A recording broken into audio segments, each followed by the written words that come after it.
रसना नूं करो पवित्र, उचारण करो जी। सतनाम श्री वाहिगुरु जी। फिर सारे करो जी कृपा, आखो जी सतनाम श्री वाहिगुरु जी। सूही महला पहला। हुण सतगुरु महाराज पातशाह जी ने ना लगातार इस शब्द की आरंभता वाला शब्द जिन्हों असी पढ़ांगे तो सतगुरु महाराज उनके कहते हैं भांडा धोए बैस धूप देवो। हुण इस शब्द की जदों असी विचार करनी है तो इहदे ये दोनों शब्द सहाई ने, एक पहला राग की आरंभता का और एक इस हुक्मनामे वाले शब्द तो अगला शब्द है। अज सतगुरु महाराज कहते हैं जिनको भांडे पाओ तिना सवार सी। सतगुरु महाराज ने पहलों शब्द वरत्या है भांडा। भांडा क्यों जरूरी है?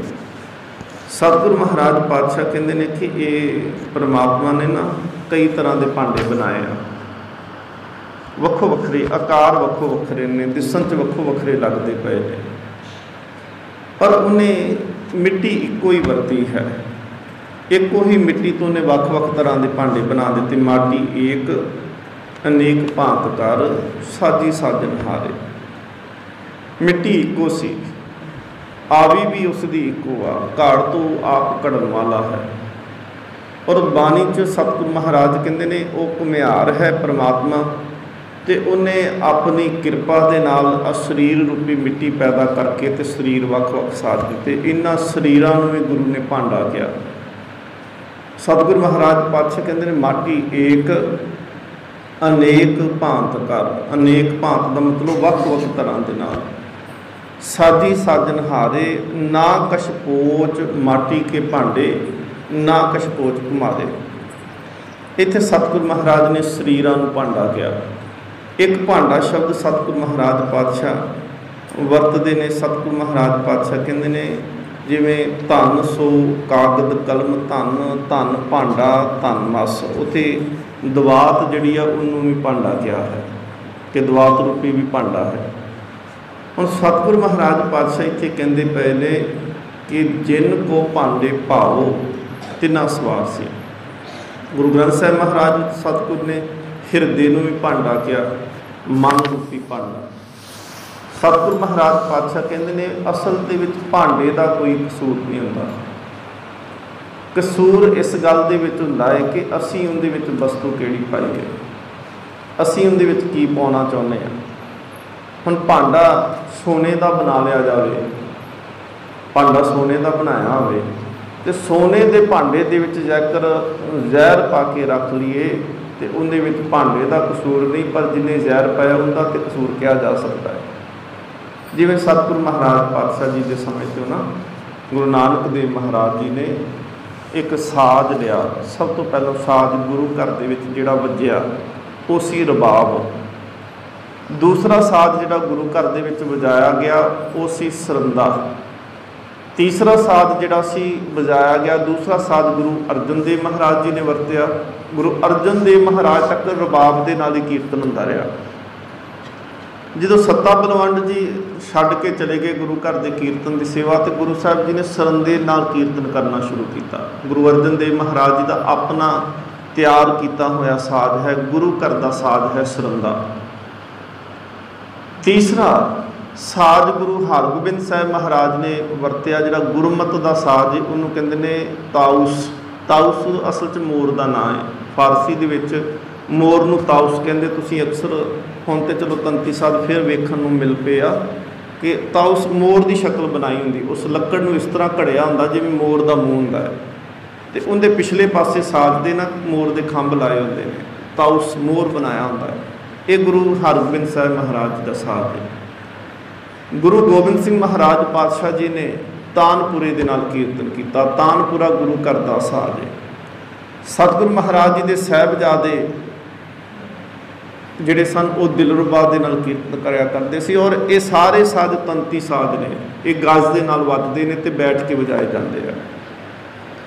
गुरु हरगोबिंद साहब महाराज समेत दो साज होर जिहड़े सी सिੱਖੀ ਦੇ अंदर गुरु घर के अंदर वरते गए। एक सी ढड्ड ते दूसरा सी सरंगी। ढाडी सिंह अक्सर खड़े होकर गाते हैं तो खड़े होकर वो ढड्ड ते सरंगी दे नाल गाया करते हैं। ਹਾਰਮੋਨੀਅਮ ਵੈਸੇ ਗੁਰਮਤਿ ਸੰਗੀਤ ਦਾ ਸਾਜ਼ ਵੀ ਨਹੀਂ, ਇਹ ਤਾਂ ਚਲੋ ਪੱਛਮ ਦੀ ਦੇਣ ਆ।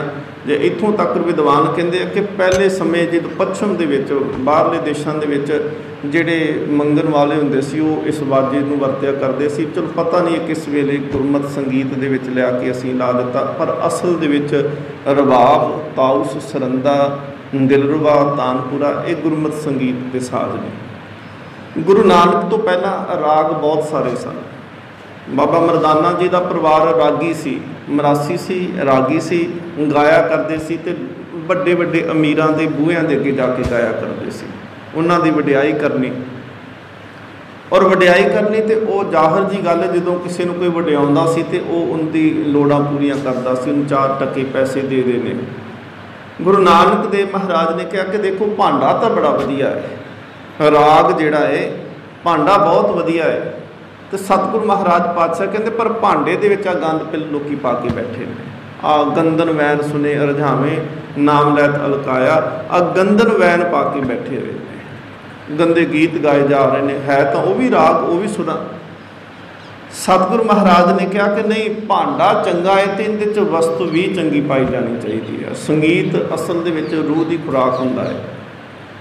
ਔਰ ਅੱਜ ਵਿਗਿਆਨ ਇਸ ਗੱਲ ਨੂੰ ਸਹਿਮਤ ਹੋ ਗਿਆ ਹੈ, ਮਨੋਵਿਗਿਆਨ ਵੀ ਇਸ ਗੱਲ ਨੂੰ ਮੰਨਦਾ ਹੈ ਕਿ ਬਹੁਤ ਭਿਆਨਕ ਰੋਗ ਵਾਲੇ ਜਿਹੜੇ ਨੇ ਉਹਨਾਂ ਨੂੰ ਜੇਕਰ ਗੁਰਮਤਿ ਸੰਗੀਤ ਜੋ ਰਾਗ ਬੰਦਿਸ਼ ਹੈਗੀ ਆ, ਰਾਗਾਂ ਦੇ ਵਿੱਚ ਬੰਦਿਸ਼ ਆ, ਗੁਰੂ ਨਾਨਕ ਦੇਵ ਮਹਾਰਾਜ ਜੀ ਦੇ ਘਰ ਦੇ ਜਿਹੜੇ ਰਾਗ ਨੇ ਅਤੇ ਉਸ ਰਾਗ ਦੀ ਬਾਣੀ ਉਸੇ ਰਾਗ ਦੇ ਵਿੱਚ ਗਾਈ ਜਾਵੇ ਅਤੇ ਭਿਆਨਕ ਰੋਗਾਂ ਵਾਲਿਆਂ ਨੂੰ ਸੁਣਾਈ ਜਾਵੇ, ਕਹਿੰਦੇ ਉਹਨਾਂ ਦੇ ਰੋਗ ਠੀਕ ਹੋਣੇ ਸ਼ੁਰੂ ਹੋ ਜਾਂਦੇ ਆ। ਜਿਹਨੂੰ ਨੀਂਦ ਦੀ ਪ੍ਰੋਬਲਮ ਹੁੰਦੀ ਹੈ ਨਾ, ਨੀਂਦ ਨਹੀਂ ਆਉਂਦੀ, ਉਹ ਰਾਗ ਜਿਹੜੀ ਰਹਿਤ ਨਹੀਂ, ਜਿਹੜੀ ਰਾਗ ਦੇ ਵਿੱਚ ਬਾਣੀ ਗਾਈ ਗਈ ਆ, ਜਿਹੜੀ ਰਾਗ ਦੇ ਵਿੱਚ ਬੰਦਿਸ਼ ਆ, ਉਸ ਰਾਗ ਨੂੰ ਨਿਰਧਾਰਿਤ ਰਾਗ ਦਾ ਕੀਰਤਨ ਸੁਣਨਾ ਸ਼ੁਰੂ ਕਰਦੇ, ਪਹਿਲੇ ਦਿਨ ਤੋਂ ਹੀ ਹੁੰਦੀ ਆ ਜਿਹੜੀ ਮੁਸ਼ਕਿਲ ਠੀਕ ਹੋ ਜਾਂਦੀ ਹੈ। ਸੋ ਸਤਿਗੁਰੂ ਮਹਾਰਾਜ ਨੇ ਕਿਹਾ ਭਾਂਡਾ ਚੰਗਾ ਹੈ, ਇਸ ਕਰਕੇ ਸਤਿਗੁਰੂ ਮਹਾਰਾਜ ਨੇ ਇਸ ਭਾਂਡੇ ਦੀ ਬਾਰ-ਬਾਰ ਗੱਲ ਕੀਤੀ। ਹੁਣ ਜੇ ਹੁਕਮਨਾਮਾ ਅੱਜ ਲੈਂਦੇ ਹਾਂ ਤਾਂ ਸਭ ਤੋਂ ਪਹਿਲਾਂ ਸਤਿਗੁਰੂ ਭਾਂਡੇ ਦੀ ਗੱਲ ਕਰਦੇ ਪਏ ਆ। ਸੂਹੀ ਇਹ ਭਾਂਡਾ ਹੈ, ਅਤੇ ਮਹੱਲਾ ਪਹਿਲਾ ਜੋ ਅੱਗੇ ਸਤਿਗੁਰੂ ਮਹਾਰਾਜ ਕਹਿੰਦੇ ਪਏ ਉਹ ਸ਼ਬਦ ਜਿਹੜਾ ਉਹਦੇ ਭਾਂਡੇ ਵਿੱਚ ਪਾਈ ਹੋਈ ਵਸਤੂ ਆ। ਸਤਿਗੁਰੂ ਮਹਾਰਾਜ ਪਾਤਸ਼ਾਹ ਕਹਿੰਦੇ ਨੇ ਕਿ ਜੋ ਪਾਵੇ ਭਾਂਡੇ ਵਿੱਚ ਵਸਤ ਸਾ ਨਿਕਲੇ। ਆਸਾ ਦੀ ਵਾਰ ਦੇ ਬਚਨ ਨੇ, ਕਹਿੰਦੇ ਭਾਂਡੇ ਵਿੱਚ ਜਿਹੜੀ ਵਸਤੂ ਪਾਓਗੇ ਉਹੀ ਬਾਹਰ ਨਿਕਲਦੀ ਹੈ। ਇਹ ਨਹੀਂ ਹੁੰਦਾ ਕਿ ਭਾਂਡੇ ਦੇ ਵਿੱਚ ਦੁੱਧ ਪਾਇਆ ਅਤੇ ਉਹਦੇ 'ਚੋਂ ਜ਼ਹਿਰ ਨਿਕਲ ਆਇਆ, ਜ਼ਹਿਰ ਪਾਇਆ ਸੀ ਅਤੇ ਉਹ ਸ਼ਰਬਤ ਬਣ ਗਿਆ। ਨਹੀਂ, ਭਾਂਡਾ ਕਰਾਮਾਤ ਨਹੀਂ ਕਰ ਸਕਦਾ। ਭਾਂਡੇ ਦੀ ਇਹ ਖੂਬੀ ਆ ਕਿ ਜੋ ਤੁਸੀਂ ਪਾਓਗੇ ਉਹੀ ਉਹ ਬਾਹਰ ਕੱਢ ਕੇ ਦੇ ਦੇਗਾ। ਉਹਦੇ ਡੱਕ ਦੇ ਰਾਹੀਂ, ਉਹਦੀ ਨਾਲੀ ਦੇ ਰਾਹੀਂ, ਉਹਦੇ ਉਹ ਛੇਕ ਦੇ ਵਿੱਚ ਜਿਹੜੀ ਵਸਤੂ ਅੰਦਰ ਗਈ ਉਹਨੇ ਉਹੀ ਬਾਹਰ ਕੱਢਣੀ। ਜੇ ਅੰਦਰ ਕਾਮ ਚਲੇ ਗਿਆ ਤਾਂ ਉਹਨੇ ਕਾਮ ਪ੍ਰਗਟ ਬਾਹਰ ਕਰਦਾ ਪਿਆ ਹੈ। ਜੇ ਅੰਦਰ ਲੋਭ ਚਲੇ ਗਿਆ ਤਾਂ ਉਹਨੇ ਲੋਭ ਬਾਹਰ ਪ੍ਰਗਟ ਕਰ ਦਿੱਤਾ। ਜੇ ਅੰਦਰ ਹੰਕਾਰ ਪਾਈ ਜਾਂਦਾ ਹੈ ਅਤੇ ਉਹਦੇ ਵਿੱਚੋਂ ਹੁਣ ਅੰਮ੍ਰਿਤ ਕਿੱਥੋਂ ਨਿਕਲ ਸਕਦਾ, ਨਿਮਰਤਾ ਕਿੱਥੋਂ ਨਿਕਲ ਸਕਦੀ ਹੈ। ਸਤਿਗੁਰੂ ਮਹਾਰਾਜ ਪਾਤਸ਼ਾਹ ਕਹਿੰਦੇ ਨੇ ਅਸਲ ਦੇ ਵਿੱਚ ਭਾਂਡਾ ਸਿਰਫ ਇੱਕ ਮਾਧਿਅਮ ਆ, ਇੱਕ ਜ਼ਰੀਆ ਹੈ। ਅਤੇ ਗੁਰੂ ਨੇ ਕਿਹਾ ਕਿ ਭਾਂਡਾ ਧੋਏ ਬੈਸ ਧੂਪ ਦੇਵੋ ਤੋ ਦੁੱਧੇ ਕੋ ਜਾਵੋ। ਦੁੱਧ ਵਾਸਤੇ ਸਵਾਨੀਆਂ ਨੇ ਜਦੋਂ ਜਾਣਾ ਭਾਂਡੇ 'ਚ ਦੁੱਧ ਪਾਉਣਾ, ਸਭ ਤੋਂ ਪਹਿਲਾਂ ਭਾਂਡੇ ਨੂੰ ਚੰਗੀ ਤਰ੍ਹਾਂ ਮਾਂਜਣਾ। ਅਤੇ ਭਾਂਡੇ ਨੂੰ ਚੰਗੀ ਤਰ੍ਹਾਂ ਮਾਂਜਣ ਦਾ ਭਾਵ ਹੁੰਦਾ ਸੀ ਕਿ ਇਹਦੇ 'ਚ ਕਿਸੇ ਕਿਸਮ ਦਾ ਦੂਸ਼ਿਤ ਪ੍ਰਭਾਵ ਨਾ ਰਹਿ ਜਾਵੇ, ਇਹਦੇ ਵਿੱਚ ਕੋਈ ਕਮੀ ਨਾ ਰਹਿ ਜਾਵੇ, ਇਹਦੇ ਵਿੱਚ ਕੋਈ ਗੰਦਗੀ ਨਾ ਰਹਿ ਜਾਵੇ ਜਿਹਦੇ ਕਰਕੇ ਦੁੱਧ ਖਰਾਬ ਵੀ ਨਾ ਹੋ ਜਾਵੇ। ਸਤਿਗੁਰੂ ਮਹਾਰਾਜ ਪਾਤਸ਼ਾਹ ਕਹਿੰਦੇ ਨੇ ਕਿ ਭਾਂਡੇ ਨੂੰ ਧੋਣਾ ਸ਼ੁਰੂ ਕਰ। ਭਾਂਡਾ ਧੋਏ ਬੈਸ ਧੂਪ ਦੇਵੋ ਤੋ ਦੁੱਧੇ ਕੋ ਜਾਵੋ। ਹੁਣ ਸਤਿਗੁਰੂ ਮਹਾਰਾਜ ਕਹਿੰਦੇ ਨੇ ਪ੍ਰਭ ਕੇ ਸਿਮਰਨ ਮਨ ਕੀ ਮਲ ਜਾਏ। ਆ ਭਾਂਡੇ ਨੂੰ ਧੋਣਾ। ਕਿਵੇਂ ਧੋਣਾ? ਸਤਿਗੁਰੂ ਮਹਾਰਾਜ ਇੱਕ ਪਾਸੇ ਤਾਂ ਕਹਿੰਦੇ ਨਾ ਭਾਂਡਾ ਧੋਏ ਬੈਸ ਧੂਪ ਦੇਵੋ। ਸਤਿਗੁਰੂ ਧੋਵਾਂਗੇ ਕਿਵੇਂ? ਗੁਰੂ ਅਰਜਨ ਦੇਵ ਮਹਾਰਾਜ ਕਹਿੰਦੇ ਨੇ ਪ੍ਰਭ ਕੇ ਸਿਮਰਨ, ਸਿਮਰਨ ਕਰੇ ਭਾਂਡਾ ਧੁੱਪਣਾ ਸ਼ੁਰੂ ਹੋ ਜਾਂਦਾ। ਮਨ ਕੀ ਮਲ ਜਾਏ, ਮੈਲ ਧੁੱਪਣ ਲੱਗ ਪੈਂਦੀ। ਫਿਰ ਸਤਿਗੁਰੂ ਮਹਾਰਾਜ ਦੁੱਧ ਕਿਹੜਾ ਪਾਉਣਾ? ਭਾਂਡਾ ਧੋਏ ਬੈਸ ਧੂਪ ਦੇਵੋ ਤੋ ਦੁੱਧੇ ਕੋ ਜਾਵੋ। ਅਤੇ ਸਤਿਗੁਰੂ ਮਹਾਰਾਜ ਕਹਿੰਦੇ ਨੇ ਅੰਮ੍ਰਿਤ ਨਾਮ ਰਿਦ ਮਾਹੇ ਸਮਾਏ। ਭਾਂਡਾ ਮਨ ਦੀ ਮੈਲ ਲਾਈ। ਸਤਿਗੁਰੂ ਮਹਾਰਾਜ ਪਾਤਸ਼ਾਹ ਕਹਿੰਦੇ ਨੇ ਇਹ ਮਨ ਦੀ ਮੈਲ ਲਾਉਣ ਦੇ ਨਾਲ ਇਹਦੇ ਵਿੱਚ ਅੰਮ੍ਰਿਤ ਰੂਪੀ ਦੁੱਧ ਪਾਉਣਾ ਕਰ, ਸ਼ਬਦ ਪਾਉਣਾ ਸ਼ੁਰੂ ਕਰ। ਸਤਿਗੁਰੂ ਮਹਾਰਾਜ ਪਾਤਸ਼ਾਹ ਕਹਿੰਦੇ ਨੇ ਜਦੋਂ ਗੁਰੂ ਨਾਨਕ ਦੀਆਂ 3 ਗੋਸ਼ਟਾਂ ਮਿਲਦੀਆਂ ਨੇ, ਗੁਰੂ ਗ੍ਰੰਥ ਸਾਹਿਬ ਮਹਾਰਾਜ ਵਿੱਚ ਸ਼ਬਦ ਮਿਲਦੇ ਆ, ਸਿੱਧ ਗੋਸ਼ਟ ਹੋਈ 3 ਥਾਵਾਂ 'ਤੇ गुरु नानक देव महाराज जी की सिद्धां दे नाल विचार चर्चा होती है। पहले सुमेर पर्बत ते हुई, नानक मता जिन्हों कहने गोरख मता सी पहलों नाम उत्थे कीती गई। जदों सतगुरु महाराज पातशाह उदासियां सारियां संपूर्ण कीतियां ने ते अखीर ते सतगुरु महाराज पातशाह ने करतारपुर के अस्थान के उत्ते आके सतगुरु महाराज पातशाह जी ने डेरा कर लिया। हुण जदों सतगुरु महाराज सुमेर पर्बत वाले पासे जाते हैं तो उदों जोगियां वाले कपड़े पाए गए। हुण कपड़े असल दे विच धर्म नहीं सी। सतगुरु महाराज पातशाह जी कहते पे ना कि जे जनेऊ की गल करते पे तो सतगुरु महाराज धर्म का विरोध नहीं करते पे। सतगुरु महाराज कहते असल इहदे च शुभ गुण लैने चाहिए सी। और जे अज सिੱਖੀ भी कल्ली असीं ककार कहने पे ना, ककार सिੱਖੀ आ, इहदा मतलब असीं गुरु नानक की सिੱਖਿਆ ते नहीं तुरदे पे। सिੱਖੀ कल्ली ककार नहीं, सिੱਖੀ ककारां दे रूप दे विच सतगुरु ने उपदेश दिता। सतगुरु महाराज पातशाह जिवें कहंदे ना, सिੱਖ कंगा दोनों टाइम करे, पाग चुन करके बन्ने। इहदा मतलब ये नहीं कि कल्ला कंगा सिर च करी जाना है। सतगुरु महाराज कहते हैं इस तरह जिवें कंगा सिर च करता पिया है, इस तरह मन दे विच भी कंगा करता कि वकार कोई ना रह जाए। हाथ च कड़ा दिता ताकि इस हाथ नाल कोई गलत काम ना तू कर सके। किरपान दी सतगुरु महाराज कहते जिवें किरपान, एक तो सतगुरु ने तलवार शब्द नहीं वरत्या, कहते किरपान किरपा जिंदे विच पहलों मौजूद होंदी। तलवार जालम के हत्थ विच होंदी है, किरपान जिहड़ी है संत के हत्थ विच होंदी है। सतगुरु कहते जिवें तू जो लड़े दीन के हेत की गल करते हैं ना, सतगुरु कहते जिवें बाहर लड़ना है उदन अंदर भी लड़ना है। खालसा सो जो करे नित जंग। सतगुरु महाराज पातशाह कहते हैं कि असल दे विच जदों असीं कल्ला शरीर नूं जां कल्ला कपड़ियां नूं जां तन दे उत्ते पहने हुए चिन्हां नूं असीं धर्म का नाम दे दिंदे आ ते अंदरों बिल्कुल खाली होवे, भांडा बिल्कुल खाली ते बाहरों बिल्कुल ऐ लिशका के रखिया है। सतगुरु महाराज कहते कल्ले भांडे नूं की करेंगा। भांडे इस वास्ते नहीं हुंदे कि भांडिਆਂ नूं गल ना ला के तुरे फिरो। हाँ, भांडे की कदर जरूर करो, पर भांडा हुंदा है कि वस्तु उहदे विच पाई जा सके। भांडा कुछ पाउण वास्ते हुंदा है। ते सतगुरु महाराज पातशाह जी गुरु नानक देव महाराज जी सुमेर पर्बत ते जांदे आ, सिद्धां दे नाल गोश्त हुंदी आ। उत्थे सतगुरु महाराज ने जोगियां वाले कपड़े पहने हुए गेरुए रंग दे। जे सतगुरु महाराज जाते ने बगदाद वाले पासे, मक्के वाले पासे जाते हैं तो सतगुरु महाराज ने उत्थे नील वस्त्र पहने हुए ने, नीले रंग के कपड़े। उन्होंने जो मर्यादा सी उस मुताबिक पहन के सतगुरु महाराज गए। जदों सतगुरु गुरु नानक देव महाराज उदासियां करके करतारपुर साहब आके टिके, उदों सतगुरु महाराज बिल्कुल संसारी कपड़े ने। तो सतगुरु महाराज जी का एक ढंग सी प्रचार करन दा कि जिथे बहुत इकट्ठ हुंदा सी जां तीर्थ सी जां कोई मेला लगदा सी। हुण अचल बटाले शिवरात का मेला बहुत वड्डा लगदा सी, बड़े लंबे समय तो लगदा सी। उत्थे जोगी भी आउंदे सी, उत्थे लोग भी बड़े इकट्ठे हुंदे सी और जोगी लोकां नूं करामातां कर करके दिखाउंदे सी ते लोग उन्हां वाले पासे बहुत दौड़दे।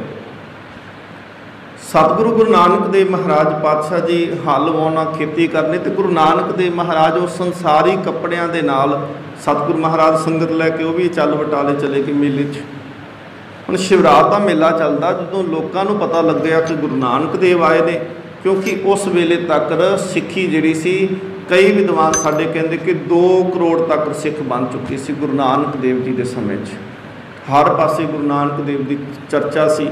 भाई साहब भाई गुरदास जी कहते हैं कि 9 खंड पृथ्वी जिहड़ी आ, 9 खंड धरती दे ने, धरती का एक भी कोना ऐसा नहीं जिथे गुरु नानक देव महाराज नहीं गए। हालांकि वो जिहड़ा सानू नक्शा बना के दिखाया जा रहा है ना अज, वो यूरोशलम जिथे हजरत ईसा का जन्म है उस तो पिछाओं ही गुरु नानक नूं मोड़ दिता है उस नक्शे के मुताबिक। पर भाई गुरदास जी गवाही देंदे ने कि गुरु नानक ने धरती के 9 खंडां का भ्रमण किया है। कोई भी ऐसा जगह नहीं जिहड़ी गुरु नानक ने छड्ड दित्ती होवे।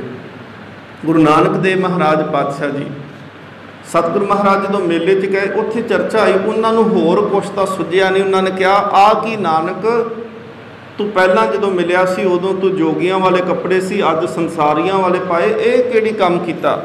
ये तू दुध दे विच कांजी क्यों पा दित्ती?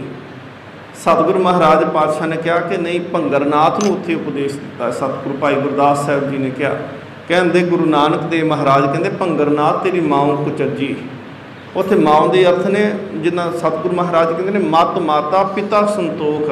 ਉੱਥੇ ਸਤਿਗੁਰੂ ਮਹਾਰਾਜ ਕਹਿੰਦੇ ਤੇਰੀ ਮਾਤੀ ਭੈੜੀ ਆ। ਤੂੰ ਕਹਿਣਾ ਕਿ ਭਾਂਡੇ ਦੁੱਧ ਦੇ ਵਿੱਚ ਕਾਂਜੀ ਪਾ ਦਿੱਤੀ। ਸਤਿਗੁਰੂ ਮਹਾਰਾਜ ਕਹਿੰਦੇ ਜਿਹੜਾ ਭਾਂਡਾ ਪਹਿਲੋਂ ਹੀ ਖਰਾਬ ਹੋਇਆ ਹੋਵੇ ਉਹਦੇ 'ਚ ਕਾਂਜੀ ਪਾਉਣ ਦੀ ਕੀ ਲੋੜ ਆ? ਦੁੱਧ ਪਾਏਗਾ ਤਾਂ ਪਹਿਲੋਂ ਹੀ ਫੁੱਟ ਜਾਣਾ, ਕਾਂਜੀ ਪਾਉਣ ਦੀ ਲੋੜ ਹੀ ਨਹੀਂ ਪੈਣੀ। ਤੇਰੀ ਮਾਂ ਕੁਚੱਜੀ ਆਹੀ, ਤੈਨੂੰ ਉਹਨੇ ਦੱਸਿਆ ਹੀ ਨਹੀਂ, ਤੇਰੀ ਮੱਤ ਨੇ ਤੈਨੂੰ ਸਮਝਾਇਆ ਨਹੀਂ ਕਿ ਪਹਿਲੋਂ ਮਨ ਨੂੰ ਸਾਫ਼ ਕਰਨਾ ਸ਼ੁਰੂ ਕਰ, ਫਿਰ ਇਹਦੇ ਵਿੱਚ ਵਸਤ ਪੈਣੀ ਹੈ। ਭਾਂਡਾ ਧੋਏ ਬੈਸ ਧੂਪ ਦੇਵੋ ਤੋ ਦੂਧੇ ਕੋ ਜਾਵੋ, ਦੂਧ ਕਰਮ ਹੁਣ ਸੁਰਤ ਸਮਾਇਨ। ਹੁਣ ਕਰਮ ਕੀ ਆ? ਜੇ ਕਰਮ ਜੋ ਵੀ ਅਸੀਂ ਅੱਜ ਕਰਦੇ ਪਏ ਹਾਂ, ਸਵੇਰ ਤੋਂ ਲੈ ਕੇ ਰਾਤ ਤੱਕ ਸੁੱਤੇ ਪਿਆਂ ਵੀ ਕਰਦੇ, ਉਹ ਸਾਰੇ ਕਰਮ ਨੇ। ਤੇ ਕਰਮ ਜਿਹੜੇ ਨੇ ਇਹ ਚੰਗੇ ਹੋਣਗੇ ਤਾਂ ਸਤਿਗੁਰੂ ਮਹਾਰਾਜ ਕਹਿੰਦੇ ਇਹ ਦੁੱਧ ਕਰਮ ਬਣ ਜਾਣਗੇ। ਦੂਧ ਕਰਮ ਫੁਨ ਸੁਰਤ ਸਮਾਇਨ ਹੋਏ ਨਿਰਾਸ ਜਮਾਓ। ਸੁਰਤੀ ਨਾਲ ਟਿਕ ਕਰਕੇ ਜਦੋਂ ਜਪੇਗਾ, ਸਤਿਗੁਰੂ ਮਹਾਰਾਜ ਪਾਤਸ਼ਾਹ ਕਹਿੰਦੇ ਨੇ ਸੁਰਤ ਦੇ ਨਾਲ ਜਪਣਾ ਕੀ ਹੁੰਦਾ ਹੈ ਜੀ? ਸਤਿਗੁਰੂ ਮਹਾਰਾਜ ਪਾਤਸ਼ਾਹ ਕਹਿੰਦੇ ਨੇ ਬਿਲਕੁਲ ਟਿਕਿਆ ਹੋਵੇ, ਆਸੇ ਪਾਸੇ ਦੇ ਖਿਆਲ ਤੇਰੇ ਰੁਕ ਜਾਣ। ਇਹਨੂੰ ਰਜਨੀਸ਼ ਓਸ਼ੋ ਕਹਿੰਦੇ ਨੇ ਸ਼ੂਨਯ ਅਵਸਥਾ ਕਹਿ ਦਿੰਦੇ ਨੇ, ਜਿੱਥੇ ਖਿਆਲ ਰੁਕ ਜਾਂਦੇ ਨੇ, ਕੋਈ ਪਤਾ ਹੀ ਨਹੀਂ ਹੁੰਦਾ ਕਿ ਲਾਗੇ ਬੈਠਾ ਹੈ ਕਿ ਕੋਲ ਕੋਈ ਨਹੀਂ, ਨਾ ਮਾਂ ਨਾ ਪਿਓ ਨਾ ਧਨ ਨਾ ਦੌਲਤ ਨਾ ਘਰ ਨਾ ਬਾਹਰ, ਕੇਵਲ ਆਪਣੇ ਆਪ ਦੀ ਚਿੰਤਾ ਹੋਵੇ, ਕੇਵਲ ਆਪਣੇ ਆਪ ਦੇ ਅੰਦਰ ਧਿਆਨ ਹੋਵੇ। ਸਭ ਤੋਂ ਪਹਿਲਾਂ ਇਹਦੀ ਅਵਸਥਾ ਹੁੰਦੀ ਹੈ ਕਿ ਜਦੋਂ ਤੁਸੀਂ ਬੈਠਦੇ ਹੋ ਨਾ ਨੇਤਰ ਬੰਦ ਹੋਣ ਅਤੇ ਬਿਲਕੁਲ ਐ ਸਿੱਧੇ ਬੈਠੇ ਹੋ, ਆਰਾਮ ਅਵਸਥਾ 'ਚ ਹੋਵੇ। ਇਹ ਨਹੀਂ ਕਿ ਲੱਕ ਦਰਦ ਕਰਦਾ ਹੋਵੇ ਤਾਂ ਵੀ ਬੰਦਾ ਆਕੜ ਕੇ ਬਹਿੰਦਾ ਫਿਰੇ ਅਤੇ ਉਹ ਲੱਕ ਉੱਲੇ ਧਿਆਨ ਹੋਏਗਾ ਕਿ ਪੀੜ ਹੋਈ ਜਾਂਦਾ, ਨਹੀਂ, ਬਿਲਕੁਲ ਆਰਾਮ ਅਵਸਥਾ 'ਚ ਬੈਠੋ। ਇਹਦੇ 'ਚ ਕੋਈ ਖਾਸ ਆਸਣ ਦੀ ਲੋੜ ਵੀ ਨਹੀਂ ਪੈਂਦੀ ਕਿ ਨਹੀਂ ਜੀ ਖਾਸ ਤਰ੍ਹਾਂ ਦਾ ਗੋਡੇ ਦੇ ਉੱਪਰ ਗੋਡਾ ਰੱਖ ਕੇ ਚੜਾਉਣਾ ਹੈ, ਕਿਸੇ ਵੱਖਰੀ ਤਰ੍ਹਾਂ ਦੀ ਮੁੰਦਰਾ 'ਚ ਬੈਠਣਾ ਹੈ, ਪਰ ਬਿਲਕੁਲ ਧਿਆਨ ਅੰਦਰ ਖੜਨ ਦੀ ਕੋਸ਼ਿਸ਼ ਇੱਥੇ ਹੁੰਦੀ ਹੈ ਕਿ ਸਵਾਸ ਕਿਵੇਂ ਚੱਲਦੇ ਪਏ ਨੇ ਸਾਡੇ। ਮਹਿਸੂਸ ਸਾਹ ਅਸੀਂ ਲੈਣੇ ਪਏ ਨਾ, ਕਦੀ ਮਹਿਸੂਸ ਹੀ ਨਹੀਂ ਕੀਤਾ ਕਿ ਅਸੀਂ ਜਦੋਂ ਸਾਹ ਅੰਦਰ ਨੂੰ ਖਿੱਚਦੇ ਹਾਂ ਤਾਂ ਕਿੱਥੋਂ ਕੁ ਤੱਕ ਜਾਂਦਾ ਹੈ। ਉਸ ਹਵਾ ਅਸੀਂ ਕਹਿੰਦੇ ਹਵਾ ਮਹਿਸੂਸ ਨਹੀਂ ਹੁੰਦੀ, ਸਤਿਗੁਰੂ ਮਹਾਰਾਜ ਕਹਿੰਦੇ ਹੁੰਦੀ ਜੇ ਧੁਨ ਮੈਂ ਧਿਆਨ ਮੈਂ ਜਾਣਿਆ ਗੁਰਮੁਖ ਕਥ ਕਹਾਣੀ। ਧੁਨ ਦੇ ਵਿੱਚ ਧਿਆਨ ਨੂੰ ਲਾ ਕੇ ਸਤਿਗੁਰੂ ਮਹਾਰਾਜ ਕਹਿੰਦੇ ਉਸ ਸਵਾਸ ਨੂੰ ਮਹਿਸੂਸ ਕਰਨਾ ਕਰੋ ਕਿ ਕਿੱਥੋਂ ਕੁ ਤੱਕ ਉਹ ਸਵਾਸ ਤੁਹਾਡੇ ਅੰਦਰ ਜਾਂਦਾ ਹੈ, ਗਲੇ ਤੱਕ ਜਾ ਰਿਹਾ ਹੈ, ਹਿਰਦੇ ਤੱਕ ਜਾ ਰਿਹਾ ਹੈ, ਨਾਭੀ ਤੱਕ ਜਾ ਰਿਹਾ ਹੈ। ਅਤੇ ਜਿਸ ਦਿਨ ਤੁਹਾਨੂੰ ਮਹਿਸੂਸ ਹੋ ਗਿਆ ਨਾ ਨਾਭੀ ਤੱਕ ਜਾਣ ਲੱਗ ਪਿਆ, ਫਿਰ ਉਹਦੇ 'ਤੇ ਫਿਰ ਨਾਮ ਜਪਣਾ ਸ਼ੁਰੂ ਕਰ ਦਿਓ। ਸਤਿਗੁਰੂ ਮਹਾਰਾਜ ਪਾਤਸ਼ਾਹ ਨੂੰ ਕਹਿੰਦੇ ਨੇ ਦੂਧ ਕਰਮ ਫੁਨ ਸੁਰਤ ਸਮਾਇਨ ਹੋਏ ਨਿਰਾਸ ਜਮਾਓ। ਹੁਣ ਇਹਦਾ ਅਭਿਆਸ ਸਭ ਤੋਂ ਜ਼ਿਆਦਾ ਤੁਸੀਂ ਜੇਕਰ ਕਰਨਾ ਹੋਵੇ ਨਾ, ਅਤੇ ਜਿੱਥੇ ਸੰਗਤ ਹੁੰਦੀ ਹੈ, ਜਿੱਥੇ ਗੁਰਬਾਣੀ ਪੜ੍ਹੀ ਜਾ ਰਹੀ ਹੈ, ਕੀਰਤਨ ਹੁੰਦਾ ਪਿਆ ਹੈ, ਕਥਾ ਹੁੰਦੀ ਪਈ, ਉਦੋਂ ਕਿਤੇ ਟਿਕ ਕਰਕੇ ਬੈਠ ਕੇ ਆਸੇ ਪਾਸੇ ਦੇ ਖਿਆਲ ਛੱਡ ਕੇ ਅਤੇ ਕੰਨ ਉਸ ਪਾਸੇ ਨੂੰ ਰੱਖੋ ਜਿਸ ਪਾਸਿਓਂ ਆਵਾਜ਼ ਆਉਂਦੀ ਪਈ ਹੈ। ਔਰ ਸਾਇੰਸ ਇਸ ਗੱਲ ਨੂੰ ਕਹਿੰਦੀ ਪਈ ਕਿ ਜਦੋਂ ਅਸੀਂ ਸੁਣਦੇ ਹਾਂ ਨਾ ਅਤੇ ਸੰਗੀਤ ਜਾਂ ਆਵਾਜ਼ ਸਭ ਤੋਂ ਜ਼ਿਆਦਾ ਅਸੀਂ ਖੱਬੇ ਕੰਨ ਦੇ ਨਾਲ ਸੁਣਦੇ ਹਾਂ। ਧਿਆਨ ਲਾ ਕੇ ਕਦੀ ਦੇਖ ਲਿਓ, ਬਹੁਤੀ ਆਵਾਜ਼ ਅਸੀਂ ਖੱਬੇ ਪਾਸਿਓਂ ਸੁਣਦੇ ਹੋਵਾਂਗੇ। ਧਿਆਨ ਉਸ ਪਾਸੇ ਲਾਓ ਜਿੱਧਰੋਂ ਆਵਾਜ਼ ਆਉਂਦੀ, ਉਹਨਾਂ ਅੱਖਰਾਂ ਦੇ ਵਿੱਚ ਧਿਆਨ ਲਾਓ, ਬਿਲਕੁਲ ਸ਼ਾਂਤ ਹੋ ਕੇ ਸਾਰਾ ਧਿਆਨ, ਸਾਰੀ ਊਰਜਾ, ਸਾਰਾ ਆਪਣੇ ਆਪ ਨੂੰ ਕੇਂਦਰਿਤ ਕਰ ਲਓ ਉਸ ਆਵਾਜ਼ ਦੇ ਉੱਪਰ। ਇਹ ਆ ਸੁਰਤ ਨੂੰ ਟਿਕਾ ਦੇਣਾ। ਸੋ ਸਤਿਗੁਰੂ ਮਹਾਰਾਜ ਪਾਤਸ਼ਾਹ ਅੱਜ ਦੇ ਸ਼ਬਦ ਕਹਿੰਦੇ ਨੇ, ਕਿਉਂਕਿ ਵਿਚਾਰ ਵਿਸ਼ਾ ਸਬਜੈਕਟ ਹੋਰ ਪਾਸੇ ਚਲੇ ਜਾਂਦਾ ਹੈ, ਜਿਨ ਕੋ ਭਾਂਡੇ ਭਾਉ ਤਿਨਾ ਸਵਾਰ ਸੀ, ਜਿਨ੍ਹਾਂ ਦੇ ਭਾਂਡੇ ਦੇ ਵਿੱਚ ਭਾਉ ਵਸ ਜਾਂਦਾ ਹੈ। ਇੱਕ ਸ਼ਬਦ ਆਉਂਦਾ ਭੈ ਅਤੇ ਦੂਸਰਾ ਆਉਂਦਾ ਭਾਉ। ਸਤਿਗੁਰੂ ਮਹਾਰਾਜ ਪਾਤਸ਼ਾਹ ਕਹਿੰਦੇ ਨੇ ਕਹਾਂ ਭਇਓ ਜੋ ਦੋ ਲੋਚਨ ਮੂੰਦ ਕੇ ਬੈਠ ਰਹਿਓ ਬਕ ਧਿਆਨ ਲਗਾਇਓ, ਨਹਾਤ ਫਿਰਿਓ ਲੀਏ ਸਾਤ ਸਮੁੰਦਰਨ, ਲੋਕ ਗਇਓ ਪਰ ਲੋਕ ਗਵਾਇਓ, ਬਾਸ ਕੀਓ ਬਖਿਆਨ ਸੋ ਬੈਠ ਕੇ, ਐਸੇ ਹੀ ਐਸੇ ਸੋ ਬੈਸ ਬਤਾਇਓ, ਸਾਚ ਕਹੂੰ ਸੁਨ ਲਿਹੋ ਸਭੇ, ਜਿਨ ਪ੍ਰੇਮ ਕੀਓ ਤਿਨ ਹੀ ਪ੍ਰਭ ਪਾਇਓ, ਅਪ੍ਰੇਮ ਕੀਓ ਭਾਉ ਆ। ਇਹ ਸਤਿਗੁਰੂ ਮਹਾਰਾਜ ਕਹਿੰਦੇ ਨੇ ਇਹ ਭਾਉ ਆ। ਅਤੇ ਸਤਿਗੁਰੂ ਕਹਿੰਦੇ ਨੇ ਜਿਨ ਕੋ ਭਾਂਡੇ ਭਾਉ ਤਿੰਨਾ ਸਵਾਰ ਸੀ, ਜਿਨ੍ਹਾਂ ਭਾਂਡਿਆਂ ਦੇ ਵਿੱਚ ਪ੍ਰੇਮ ਪਾ ਕੇ ਅਸੀਂ ਰੱਖ ਕੇ ਬੈਠਾਂਗੇ ਨਾ, ਗੁਰੂ ਉਹਨਾਂ 'ਤੇ ਮਿਹਰ ਦੀ ਨਿਗਾਹ ਕਰਦਾ ਹੈ। ਜੇ ਅੰਦਰ ਭਾਵ ਨਹੀਂ ਨਾ ਵਸਿਆ, ਜੇ ਅੰਦਰ ਪ੍ਰੇਮ ਹੀ ਨਹੀਂ ਵਸਿਆ, ਜੇ ਅੰਦਰ ਉਸ ਭਾਂਡੇ ਦੇ ਵਿੱਚ ਕਈ ਕੁਝ ਹੋਰ ਗੰਦ ਪਿਲ ਪਾ ਕੇ ਬੈਠੇ ਹਾਂ, ਗੰਦ ਪਿਲ ਤੋਂ ਭਾਵ ਇਹ ਸਮਝ ਲਓ ਕਿ ਨਿੰਦਿਆ ਪਾਈ, ਚੁਗਲੀ ਪਾਈ, ਕਾਮ ਪਾਇਆ, ਲੋਭ ਪਾਇਆ, ਹੰਕਾਰ ਪਾਇਆ, ਮੋਹ ਪਾਇਆ, ਸਤਿਗੁਰੂ ਆਸਾ ਤ੍ਰਿਸ਼ਨਾ, ਇਹ ਸਾਰਾ ਕੁਝ ਪਾ ਕੇ ਬੈਠੇ ਹਾਂ। ਸਤਿਗੁਰੂ ਕਹਿੰਦੇ ਉੱਥੇ ਪ੍ਰੇਮ ਕਿੱਥੇ ਪਾਵੇਂਗਾ? ਭਾਂਡਾ ਤਾਂ ਪਹਿਲੋਂ ਹੀ ਨੱਕਾ ਨੱਕ ਭਰਿਆ ਹੈ। ਇੱਥੋਂ ਤੱਕ ਕਿ ਇੱਕ ਵਿਦਵਾਨ ਭਾਈ ਵੀਰ ਸਿੰਘ ਉਹਨਾਂ ਨੇ ਕਿਹਾ, ਕਹਿੰਦੇ ਮੁਰਸ਼ਦ ਦੇ ਕੋਲ ਜਦੋਂ ਮੈਂ ਗਿਆ ਨਾ, ਮੁਰਸ਼ਦ ਦੇ ਕੋਲ ਕਹਿੰਦੇ ਮੈਂ ਜਾ ਕੇ ਕਿਹਾ, ਮੈਂ ਗਿਆਨੀ, ਮੈਂ ਵਿਦਵਾਨ, ਮੈਂ ਸਿਆਣਾ, ਮੈਂ ਤੁਹਾਡੀ ਸ਼ਰਨ 'ਚ ਆਇਆ, वो कहते लिया भांडा दिखा हाँ पहलों, कहते ये तो पहलों बड़ा ज्ञान नाल भरी बैठा, तू तो पहलों ही ज्ञानी बनया बैठा है। कहते मुरशद ने भांडा लैके तो पुट्ठा कर दिता, कहते आ कूड़ कूड़ करके सारा कुछ ने रोड़ता, कहता आ भी झूठ इकट्ठा किया ही, आ भी झूठ इकट्ठा किया ही, आ भी किया ही। कहते फिर उन्हें मेरे भांडे नूं मांज के क्या, कहता हुण इहदे च नाम पा।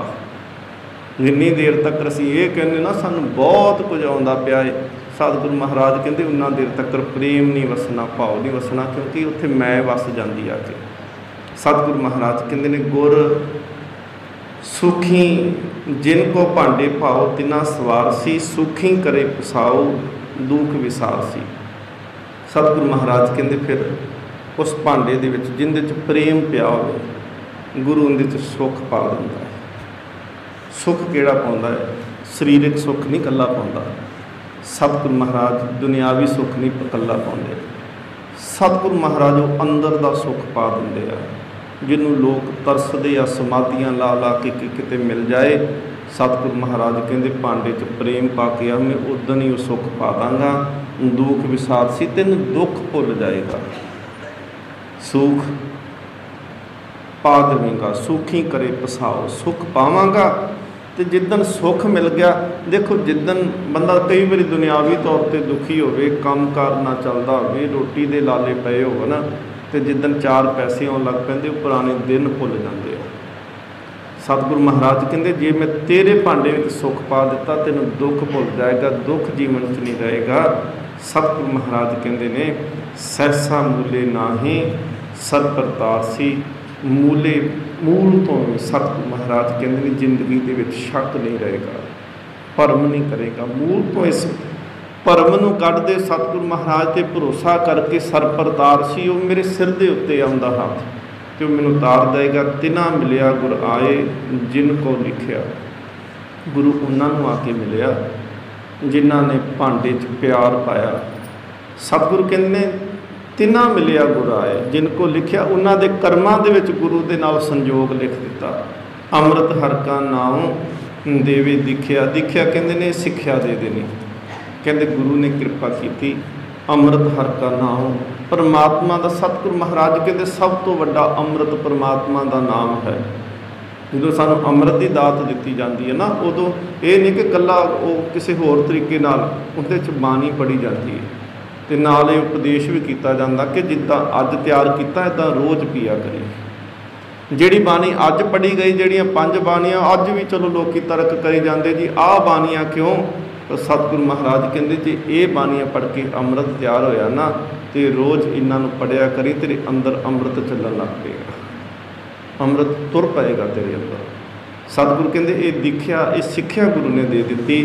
चाले सतगुरु भाए भवे ना भिखिया, ਜਿਹੜੇ ਤਾਂ ਗੁਰੂ ਦੇ ਭਾਏ ਦੇ ਵਿੱਚ ਗੁਰੂ ਦੇ ਹੁਕਮ ਦੇ ਵਿੱਚ ਚੱਲਣ ਲੱਗ ਪੈਂਦੇ ਨੇ। ਸਤਿਗੁਰੂ ਮਹਾਰਾਜ ਕਹਿੰਦੇ ਨੇ ਭਵੇ ਨਾ ਭੀਖਿਆ, ਉਹ ਫਿਰ ਕਹਿੰਦੇ ਇਸ ਪਾਸੇ ਆ ਜਿਹੜੇ ਭਰਮਣ ਦੇ ਵਿੱਚ ਨਹੀਂ ਪੈਣਗੇ, ਗੇੜਾਂ ਦੇ ਵਿੱਚ ਨਹੀਂ ਪੈਣਗੇ। ਜਾਂ ਕੋ ਮਹਿਲ ਹਜ਼ੂਰ ਦੂਜੇ ਨੀਵੇਂ ਕਿਸ, ਹੁਣ ਕਹਿੰਦੇ ਜਿਨ੍ਹਾਂ ਨੂੰ ਹਜ਼ੂਰ ਦਾ ਮਤਲਬ ਇੱਥੇ ਆ ਕਿ ਅੰਦਰ, ਕਹਿੰਦੇ ਜਿਨ੍ਹਾਂ ਨੂੰ ਅੰਦਰ ਮਹਿਲ ਦਿਸ ਪਿਆ, ਜਿਨ੍ਹਾਂ ਨੂੰ ਅੰਦਰ ਦਾਤਾ ਦਿਸ ਪਿਆ, ਜਿਨ੍ਹਾਂ ਨੂੰ ਅੰਦਰ ਮਾਲਕ ਦਿਸ ਪਿਆ। सतगुरु महाराज पातशाह कहते ने ਜਾਂ ਕੋ महल हजूर दूजे नीवें किस, फिर उन्होंने दूजे के अगे न्याउण की की लोड़। जिहड़ा अंदर जिन्हों राजा अंदर मिल पिया, जिन्हों दाता अंदर मिल पिया, सतगुरु महाराज पातशाह कहते उन्होंने दूजे का मंगता बनने की लोड़ है। दूजे नवें किस क्यों तू नहीं आउंदा पिया है। सतगुरु महाराज पातशाह कहते ने दर दरवानी नाहे मूले पुछ दिस। सतगुरु महाराज कहते जदों इहदे च उक्का ही ये मूल तो ही इस गल ते यकीन कर ला कि जदों तू परमात्मा के दर के उत्ते जाना है उदों तैनूं वो अंदर आउण लवेगा। पर जे तां तू दूसरिਆਂ ਦੇ दर का मंगता बन गया, सतगुरु महाराज पातशाह कहते तेरी बिल्कुल पुछ-गिछ खत्म हो जानी है। छूटे तां के बोल साहिब नदर जिस, कहते जिंदे ते मालक की नज़र हो जाती ना, उनके बोलों के नाल, उनके बचनों के नाल, उनके शब्द के नाल कहते छुट जाएगा, बज्जिया नहीं रहेगा। कल्ले आने आप जिस ना ही दूजा मते कोई। सतगुरु महाराज कहते सानू भेजदा वो आ, लियाउंदा वो आ, जिंदे नाल कोई दूसरे दे नाल सलाह नहीं करता कि मैं किनू भेजा तो किनू सद ला। सतगुरु कहते ने ना ही दूजा मते कोई। सलाह मशवरा नहीं करता कि किनू भेजना तो किनू सदना है। टाहे उसारे साज जाने सब सोए। कहते वो एडा क्रिएशन करने वाला करता है, वो ढा देंदा है, पहलों उसार देंदा है, फिर साज साजना कर देंदा। जाने सब सोए, वो सब जानन वाला है। नाम नानक बख्शीश नदरी कर्म होए। सतगुरु महाराज कहते जे किते मेहर की नज़र हो जाए, नाम नानक बख्शीश उनकी कृपा मिल जाए, नदरी कर्म होए। जिनको नदर कर्म तिनकार, नानक नदरी नदर निहाल। कर्म उनके चंगे हो जाते जिंदे ते गुरु मेहर की निगाह करते। तो जो मेहर की निगाह पर कर्म चंगे हो गए, सतगुरु महाराज कहते उन्होंने भांडियां दे विच प्यार वसदा है, तो गुरु सुख पा के जीवन सफला कर दिंदा है। बोलदियां होइयां बेअंत भुलां दी खिमा। सतगुरु महाराज बख्शिश रहमत कर, भांडा मांजन की जाच आ जाए तो जीवन साडा सफला हो जाए। बुलाओ फतेह आखो जी। वाहिगुरू जी का खालसा, वाहिगुरू जी।